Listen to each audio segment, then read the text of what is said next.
कुछ अहम खबरें हिमाचल प्रदेश से भी हैं। हमीरपुर के भोरंज में केंद्रीय मंत्री अनुराग ठाकुर ने चुनाव प्रचार का जिम्मा संभालते हुए नुक्कड़ सभाओं को संबोधित किया। इस दौरान अनुराग ठाकुर ने बीजेपी सरकार की ओर से किए गए कामों को भी यहां गिनाया, लोगों से एक बार फिर समर्थन की अपील की। वहीं भोरंज विधानसभा क्षेत्र के भाजपा उम्मीदवार डॉक्टर अनिल धीमान के लिए प्रचार करने पहुंचे केंद्रीय मंत्री अनुराग ठाकुर का चंबो में पहुंचने पर भव्य स्वागत किया गया। सभा के दौरान बीजेपी प्रत्याशी भोरंज ने कहा कि जनता बीजेपी के पक्ष में रही है और 1990 से ही भोरंज क्षेत्र को कांग्रेस मुक्त करके रखा है और इस बार भी लोग पूरा समर्थन देंगे।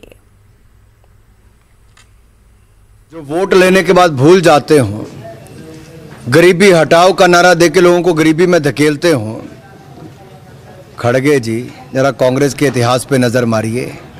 ये सारे गुण कांग्रेस में आपको देखने को मिलेंगे कि आपने वोट की राजनीति में देश को भी पीछे छोड़ दिया।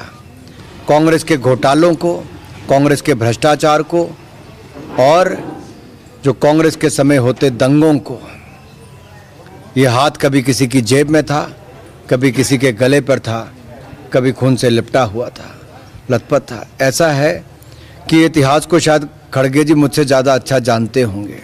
यहाँ के भारतीय जनता पार्टी के लोग, यहाँ के भोरंज के लोग अगर मुझे मैंडेट देते हैं, मैं विधायक बनता हूँ, तो मेरी ये पूरी कोशिश रहेगी कि यहाँ जो उपलब्ध हमारे पास संसाधन हैं उन पे आधारित कुछ उद्योग जो हैं वो हमारे पास जाहू में एक क्षेत्र है जहाँ इंडस्ट्रियल एरिया की स्थापना की जा सकती है ढंग से, तो वो मेरी प्राथमिकता रहेगी कि ताकि यहाँ के बच्चों को, पढ़े लिखे बच्चों को यहाँ रोज़गार में उपलब्ध करवा पाऊँ।